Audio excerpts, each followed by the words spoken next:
नमस्कार बच्चों, व्याकरण में मैंने आपको पाठ 8 तक पूरा करवा दिया था। आज हम पाठ 9 करेंगे। पाठ 9 विशेषण यानी कि एडजेक्टिव। गुण, दोष, रंग और आकार, माप, तौल, संख्या, परिमाण, शब्द जो देते इनका ज्ञान, विशेषण ही है उनका नाम। तो जो हमें संज्ञा या सर्वनाम शब्दों की विशेषता बताते हैं उन्हें विशेषण कहा जाता है, जो मैं आज अभी आपको यहाँ पर समझा रही हूँ। मनन पहली बार गोवा गया।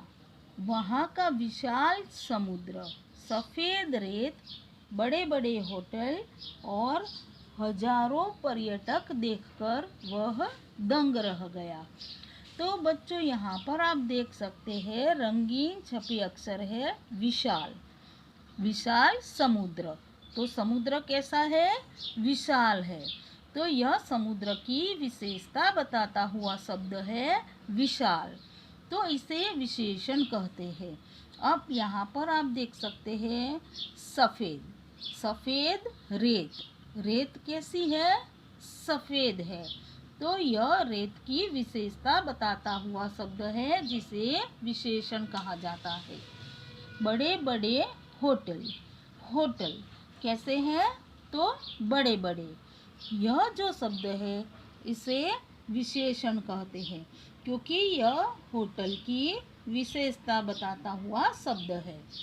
और हजारों पर्यटक, यहाँ पर आप देख सकते हैं हजारों जो है वह रंगीन अक्षरों में छपा हुआ शब्द है। यह जो शब्द है वह पर्यटकों की संख्या बता रहा है कि हजारों पर्यटक, तो हजारों जो है वह विशेषण शब्द है। इन वाक्यों में रंगीन शब्द हमें संज्ञा सर्वनाम शब्दों की विशेषता जैसे उनके गुण, रंग रूप, आकार और संख्या आदि के बारे में बता रहे हैं। जैसे कैसा समुद्र? तो विशाल। कितने पर्यटक? हजारों। कैसी रेत? सफ़ेद। कैसे होटल? बड़े बड़े।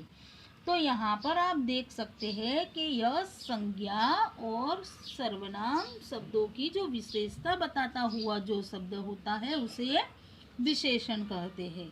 तो यह भी आपको समझ में आ गया होगा। अभी मैं आगे पेज नंबर 54 पर आपको बताने जा रही हूँ। पेज नंबर 54, विशेष्य। जिन संज्ञा या सर्वनाम शब्दों की विशेषता बताई जाती है उन्हें विशेष्य कहते हैं। जैसे ईमानदार, नेता। तो यहाँ पर संज्ञा शब्द जो है वह है नेता, और इस संज्ञा शब्द का जो विशेषता बताता हुआ जो शब्द है वह है ईमानदार, तो इसे विशेषण कहते हैं। और जिनके लिए विशेषता बताई जाती है यानी कि नेताजी के लिए जो विशेषता बताई जा रही है, तो यह जो विशेषता जिनके बारे में बताई जाती है उन्हें कहते हैं विशेष्य। कहने का मतलब यह है कि संज्ञा या सर्वनाम शब्दों की विशेषता बताई जाती है उन्हें कहते हैं विशेष्य।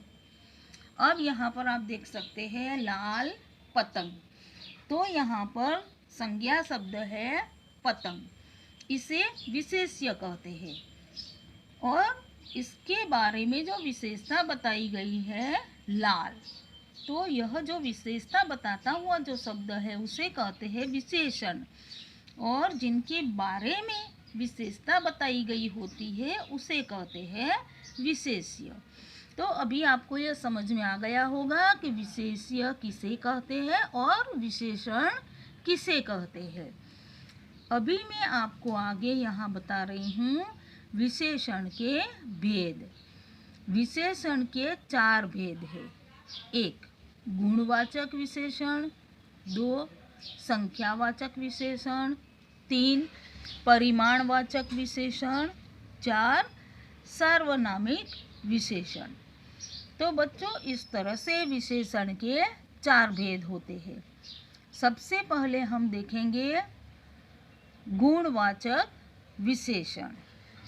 गुणवाचक विशेषण किसे कहते हैं? अब आप इसे ध्यान से सुनिए।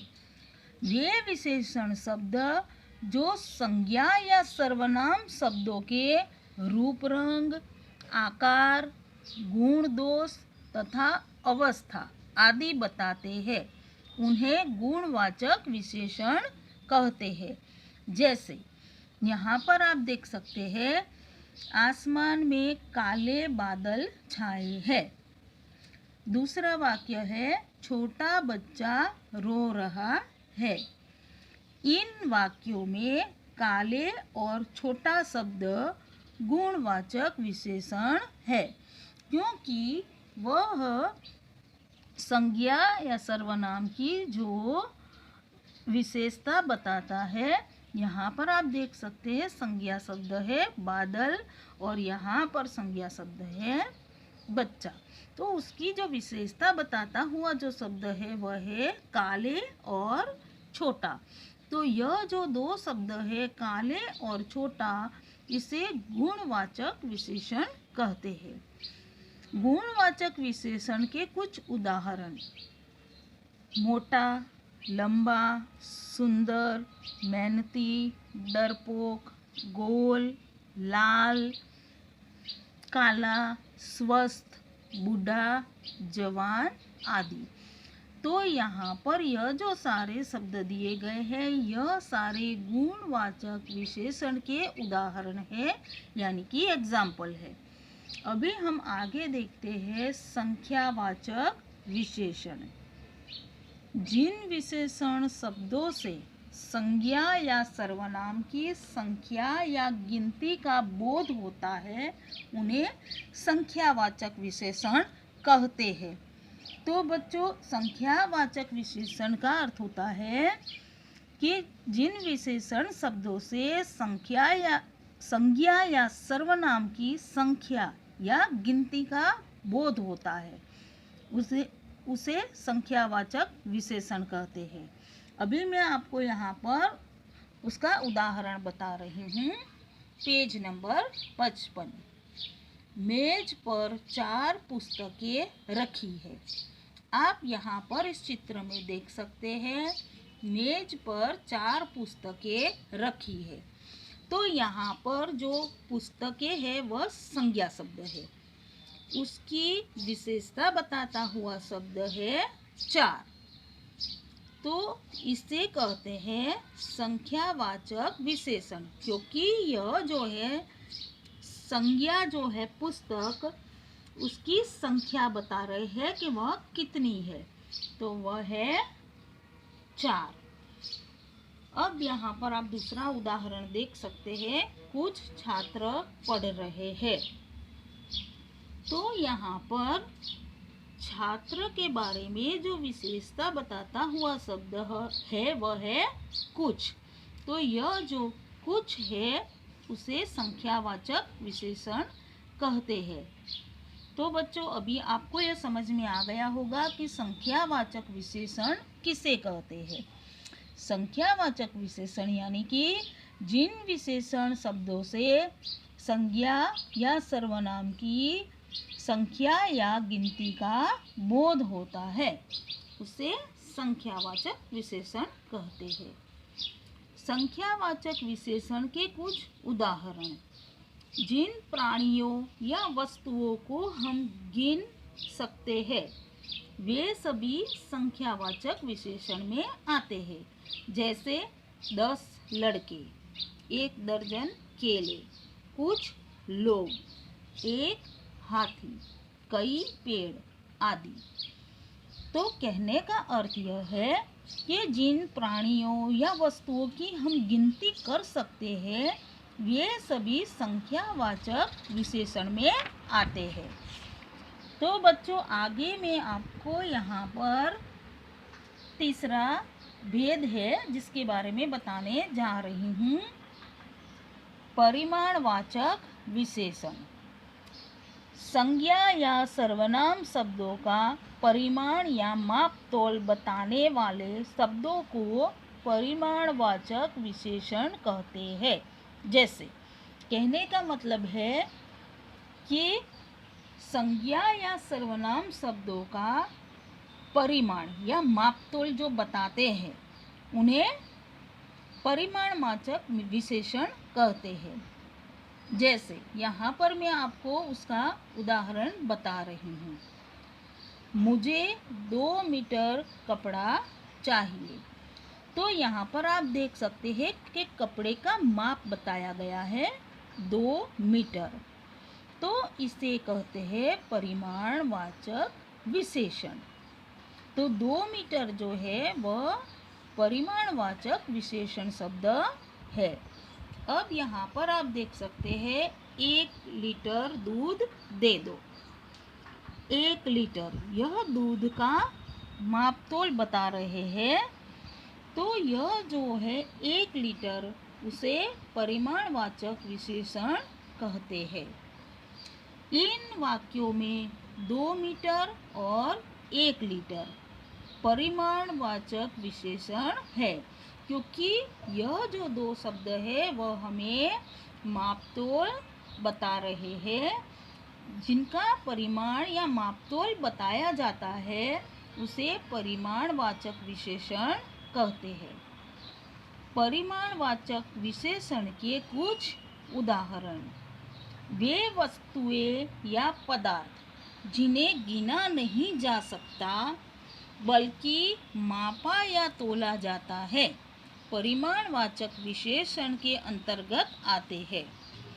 इसका मतलब है कि जो वस्तु या पदार्थ जिन्हें हम गिन नहीं सकते हैं बल्कि हम उसे माप तोल सकते हैं, वे परिमाणवाचक विशेषण कहलाते हैं। जैसे कम दूध, ज़्यादा पानी, 10 किलो चीनी, 2 लीटर शरबत, 1 मीटर कपड़ा, थोड़ा दही, सारे चावल आदि। तो यहाँ पर यह जो सारे आपको उदाहरण दिए गए हैं उसे हम गिन नहीं सकते हैं, पर हम इसका मापतोल निकाल सकते हैं। तो जिन्हें हम मापतोल निकाल सकते हैं उन्हें परिमाणवाचक विशेषण कहा जाता है। तो बच्चों, अभी आपको यहाँ पर यह पूरा समझ में आ गया होगा। अभी मैं आपको यहाँ पर नंबर 4 सार्वनामिक विशेषण के बारे में बता रही हूँ। सार्वनामिक विशेषण वे सर्वनाम शब्द जो संज्ञा से पहले लगकर उसकी विशेषता बताते हैं, सार्वनामिक विशेषण कहलाते हैं। तो बच्चों, यह सार्वनामिक विशेषण का मतलब होता है कि वे सर्वनाम शब्द जो संज्ञा से पहले लगकर उसकी विशेषता बताता है उसे सार्वनामिक विशेषण कहते हैं। मैं आपको यहाँ पर उसके उदाहरण बता रही हूँ, आप इसे ध्यान से सुनिए और देखिए। यह लड़का मेरा पड़ोसी है। दूसरा उदाहरण है वह तारा ध्रुव तारा है। इन वाक्यों में यह और वह सार्वनामिक विशेषण है, क्योंकि ये लड़का और तारा संज्ञा शब्दों के लिए आए हैं। यहाँ पर आप देख सकते हैं कि इन संज्ञा के आगे यह जो शब्द यह लगकर जो उसकी विशेषता बताता है इसे सार्वनामिक विशेषण कहते हैं। यहाँ पर भी आप देख सकते हैं तारा जो है वह संज्ञा शब्द है, उसके आगे वह लगकर जो उसकी विशेषता बताता है इसे कहते हैं सार्वनामिक विशेषण। सार्वनामिक विशेषण के कुछ उदाहरण: यही खिलौना, ये पेड़, वही कमरा, ये सड़कें, जो पुस्तकें, कौन सा पौधा आदि। तो यहाँ पर यह जो सारे दिए गए हैं उदाहरण, यह सारे सार्वनामिक विशेषण के उदाहरण है जो यहाँ पर आपको दिखाई दे रहे हैं वह सारे संज्ञा के आगे जो लगकर उसकी विशेषता बता रहे हैं। धन्यवाद।